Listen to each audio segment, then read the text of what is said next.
მზე ტოვებს ტყუპებს და 21 ივნისიდან იწყება კირჩხიბის სეზონი, ემოციური სიღრმე, შინაგანი სიმშვიდე და ახალი სტარტები მოდის. მაგრამ ვის დააჯილდოებს ზეცა ამ კვირაში ყველაზე მეტად? გაიცანი 4 ნიშანი, რომლებსაც იղბალი, შანსები და სინათლე ამ კვირაში გვერდში ედგებათ. კირჩხიბი. შენი დრო იწყება. 21 ივნისიდან მზე გადადის შენს ნიშანში და ახალ ენერგიას გაძლევს. შენი მიზნები უფრო ნათელი ხდება, გრძნობები, ღრმა და გულწრფელი. ვენერა და მერკური შენს მხარეს არიან, სიყვარული და სიტყვა ძალას იძენს. გახსოვდეს, ყველაფერი იწყება შენს გულში. ქალწული. ემოციური კავშირები გაძლიერებს.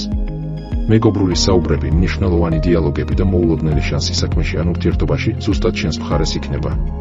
ამ კვირაში შენ გრძნობ, ვისთვის ღირს ბოლომდე გაიხსნა. მერწყული. ინსპირაცია მოდის მოულოდნელად. მერკური და მარსის ჰარმონია ახალ იდეას მოგიტანს, რომელიც შეიძლება მომავლის კარი გახდეს. დროა ილაპარაკო, შენ სიტყვას სერიოზულად მოიკიდებიან. ამ კვირაში შენ ხარ ინიციატორი. კურო. გულში ჩახუტებული იղბალი გეძახის. ვენერა კირჩხიბში შენს ემოციურ სფეროს ასხივებს, შეიძლება მიიღოს ზუსტად ის, რაც გჭირდება, მაშინაც კი, როცა არ ითხოვ. ზრუნველობა, კომფორტი, შვიდი ბედნიერება, შენი იარაღებია ამ კვირაში. კვირა ემოციური სიჩუმის და შიგნიდან გამონათების დროა. დაწერე კომენტარში შენი ნიშანი და გაიგე, რას გიმზადებს ვარსკვლავები.